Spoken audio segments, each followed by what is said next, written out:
চব্বিশের অভ্যুত্থানের মধ্য দিয়ে আমরা একটা নতুন বাংলাদেশের স্বপ্ন রেখেছিলাম। বাংলাদেশের কিছু রাজনৈতিক প্রশ্নকে আমরা সমাধান করতে চেয়েছিলাম। আমরা চব্বিশের অভ্যুত্থানের অব্যবহিত করার সময়ে এই বাংলাদেশ রাষ্ট্রটিকে নতুন করে গড়ার জন্য গণপরিষদের দাবি করেছিলাম, নতুন সংবিধানের কথা বলেছিলাম। কিন্তু স্থিতিশীলতার স্বার্থে এই বাংলাদেশে আমরা ঐক্যবদ্ধ কমিশনে সংস্কারের পক্ষে আমরা কথা বলেছি। ঐক্যবদ্ধ কমিশনে দীর্ঘদিন আমরা সংস্কারের পক্ষে কথা বলেছি। আমরা ঐক্যবদ্ধ কমিশনের মেয়াদকাল অতিক্রান্ত করার পরে জুলাই সনদ প্রণীত হয়েছে, জুলাই সনদ বাস্তবায়নের আদেশ গৃহীত হয়েছে, বাংলাদেশে গণভোট অনুষ্ঠিত হয়েছে। বাংলাদেশের বিরোধী রাজনৈতিক দলের সংসদ সদস্যরা সংবিধান সংস্কার পরিষদের সদস্য হিসেবে দায়িত্ব গ্রহণ করেছেন। চব্বিশের অভ্যুত্থানের সিলসিলা ধরে বাংলাদেশে যে রাজনৈতিক প্রশ্ন সমাধান হয়ে গিয়েছে, সেই রাজনৈতিক প্রশ্নকে ছলে বলে কৌশলে বাংলাদেশের বিচার বিভাগের কাছে সঁপে দেওয়ার চক্রান্ত করা হচ্ছে। আমরা আজকে খেয়াল করে দেখেছি, বাংলাদেশের হাইকোর্টে দুটি রিট করা হয়েছে। এই দুইটা রিটের মধ্য দিয়ে জুলাই সনদ বাস্তবায়নের আদেশ, গণভোটের ফলাফল এবং সংবিধান সংস্কার পরিষদের সদস্য হিসেবে শপথ গ্রহণকে আজকে হাইকোর্টে চ্যালেঞ্জ করা হয়েছে। এটা কোনো আইনের প্রশ্ন নয়, এটা প্রকৃতই একটা পলিটিক্যাল কোশ্চেন, রাজনৈতিক প্রশ্ন। পৃথিবীর কোন বিচার বিভাগ রাজনৈতিক প্রশ্ন সমাধানের দিকে যায় না, কিন্তু আমরা খেয়াল করে দেখছি বাংলাদেশ রাষ্ট্রটিকে একটা জুডিশিয়াল রাষ্ট্র, জুডিশিয়াল স্টেট হিসেবে পরিণত করার চক্রান্তের জায়গা থেকে পলিটিক্যাল কোশ্চেনকে কোর্টের দিকে ঠেলে দেওয়া হয়েছে। আমরা দেখেছি ত্রয়োদশ সংশোধনীর ক্ষেত্রে পলিটিক্যাল কোশ্চেনকে যখন কোর্টে ঠেলে দেওয়া হলো, বাংলাদেশের পলিটিক্যাল অঙ্গনে বাংলাদেশে ফেসিবাদ চেপে বসলো। আমরা খেয়াল করে দেখলাম, যখন নির্বাহী আদেশে কোটার সুরাহা হওয়ার কথা, তখন সেই কোটার সুরাহা নির্বাহী বিভাগে না করে, সংসদে না করে, নির্বাহী বিভাগের হাত ধরে কোটার সুরাহা না করে শেখ হাসিনার সরকার আওয়ামী লীগের ফেসিবাদ কোটাকে যখন কোর্টের দিকে ঠেলে দিল, তখনই বাংলাদেশের ছাত্র জনতা এই রায়ের বিপক্ষে তারা রাজপথে নেমে এসেছিল। বাংলাদেশের নির্বাহী প্রশ্নগুলোকে, যেটা আইনগত প্রশ্নের বাইরে এবং বাংলাদেশের পলিটিক্যাল কোশ্চেনগুলোকে যখনই কোর্টের দিকে ঠেলে দেওয়া হয়েছে, এই বাংলাদেশে পলিটিক্যাল অঙ্গনে অস্থিরতা তৈরি হয়েছে। বাংলাদেশকে খাদের কিনারায় নিয়ে যাওয়ার চক্রান্তগুলো করা হয়েছে। আজকেও যে প্রশ্নগুলো শুরু হয়ে গেছে, গণঅভ্যুত্থানের মধ্য দিয়ে বাংলাদেশের জনগণ তাদের রাজনৈতিক অভিপ্রায় প্রকাশ ঘটিয়েছে। অধিকন্তু গণভোটের মধ্য দিয়ে বাংলাদেশের অধিকাংশ জনগণ তাদের রাজনৈতিক অভিপ্রায় তারা জানান দিয়েছে।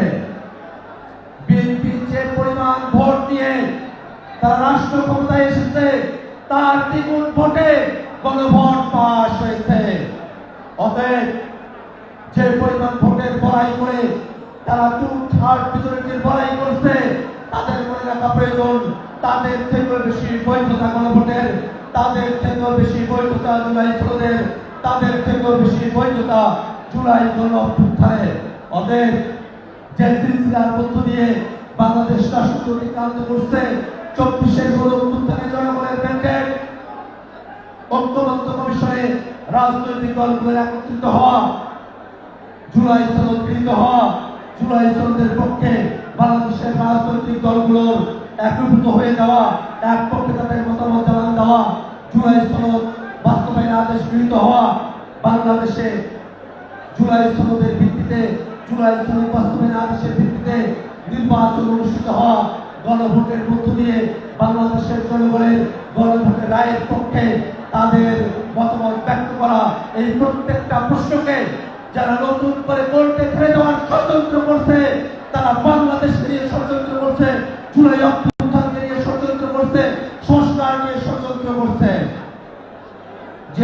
রাজনৈতিক শক্তি আমাদের কাছে খবর এসেছে আজকে জুলাই সনদের বিপক্ষে সংস্কারের বিপক্ষে আজকে কোর্টে যে রিট করা হয়েছে সেই রিটের শুনানির সময়টাতে ওই শুনানিগুলোর পক্ষে বিএনপির আইনজীবীরা কোর্টের রুমে থেকে উপস্থিত হয়েছিলেন।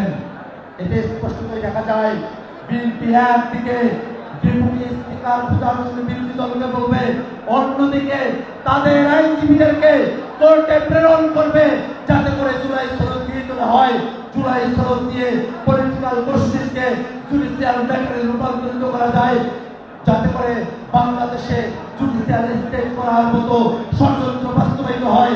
তার জন্য বিএনপি কাজ করবে। এমন ধরনের বিচারিতা বাংলাদেশের জনগণ কোনোভাবে গ্রহণ করবে না। বাংলাদেশের পলিটিক্যাল কোশ্চেনগুলোকে যখন কোর্টের দিকে ঠেলে দেওয়া হয়েছিল, ত্রয়োদশ সংশোধনীকে কোর্টের দিকে ঠেলে দেওয়া হয়েছিল, কোটা ব্যবস্থাকে কোর্টের দিকে ঠেলে দেওয়া হয়েছিল, পরিস্থিতি কিন্তু ভালো হয় নাই।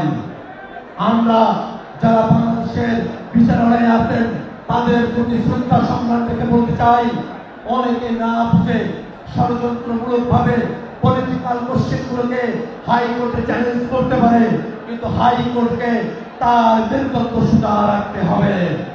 হাইকোর্টকে স্পষ্ট করে বলতে হবে, হাইকোর্ট সুপ্রিম কোর্ট কোন পলিটিক্যাল কোশ্চেন ডিল করতে পারে না। হাইকোর্ট সুপ্রিম কোর্ট শুধুমাত্র আইনগত কোশ্চেন ডিল করবে। হাইকোর্ট সুপ্রিম কোর্ট কারো ষড়যন্ত্রের ফাঁদে পা দেবে না। হাইকোর্ট সুপ্রিম কোর্ট কোন সরকারি দলের দাবিদার হয়ে কাজ করবে না। অবশ্যই জনগণের রায়ের প্রতি সম্মান দেখিয়ে 24-এর অভ্যুত্থানে জনগণ যে অভিপ্রায় প্রকাশ করেছে, গণভোটের রায়ের মধ্য দিয়ে, হ্যাঁ জয়যুক্ত হওয়ার মধ্য দিয়ে জনগণ যে রায় প্রদান করেছে তার বিপক্ষে বাংলাদেশের কোন কোর্ট যেতে পারে না। যদি বাংলাদেশের পলিটিক্যাল কোশ্চেনগুলোকে কোর্টে নিয়ে আসার চেষ্টা করা হয়, ত্রয়োদশ সংশোধনীর কথা মনে রাখুন, কোর্ট মনে রাখুন, 24-এর অভ্যুত্থান সংগঠিত হয়েছে নির্বাহী আদেশে কোটার সুরাহাকে যখন কোর্টে নিয়ে আসা হলো, পলিটিক্যাল কোশ্চেনকে যখন কোর্টে নিয়ে আসা হলো, তারই ফলশ্রুতিতে বাংলাদেশে 24-এর অভ্যুত্থান সংগঠিত হয়েছিল। অতএব কোর্টকে মনে রাখতে হবে, তারা যদি সত্যিকার অর্থে বাংলাদেশ রাষ্ট্রকে অগ্রসর হতে চায়, যদি তারা ক্ষমতার ভারসাম্যে বিশ্বাস করে, যদি তারা separation of judiciary, separation of parliament, separation of এক্সিকিউটিভে তারা যদি বিশ্বাস করে, তারা কোনোভাবে পলিটিক্যাল কোশ্চেনকে তারা কোর্টে ইন্টারফেয়ার করতে পারবে না। আমরা জাতীয় নাগরিক পার্টি এবং বাংলাদেশের জনগণের পক্ষ থেকে বাংলাদেশের বিচারালয় এবং বাংলাদেশের যারা ক্ষমতায় আছেন বিএনপিকে আমরা বলতে চাই, জনগণের অভিপ্রায়ের বাইরে যাওয়ার চেষ্টা করবেন না, পরিণতি ভালো হবে না। জুলাই সনদের বাইরে যাওয়ার চেষ্টা করবেন না, পরিণতি ভালো হবে না। গণভোটের রায়ের বাইরে যাওয়ার চেষ্টা করবেন না, পরিণতি ভালো হবে না। আমরা খেয়াল করে দেখেছি এই বিএনপি সরকার তারা তাদের মতো করে তারা সংবিধানকে তারা ব্যাখ্যা করে। যখনই সংবিধানের প্রয়োজন তাদের হয়ে পড়ে ক্ষমতাকে টিকিয়ে রাখার স্বার্থে, তখন তারা সামনে সংবিধানকে নিয়ে আসে। অথচ মনে রাখা প্রয়োজন, কোন সংবিধানের ছকে ফেলে গণ অভ্যুত্থান বাংলাদেশে হয় নাই, বরং ওই সংবিধানকে লঙ্ঘন করেই বাংলাদেশে গণ অভ্যুত্থান সংঘটিত হয়েছে। বর্তমানে বাংলাদেশ যে সাংবিধানিক ধারাবাহিকতা বলা হয়, সেটা কোয়াজাই কনস্টিটিউশনাল, সেটা এক্সট্রা কনস্টিটিউশনাল, সেটা পিওরলি কনস্টিটিউশনাল ব্যাটার নয়।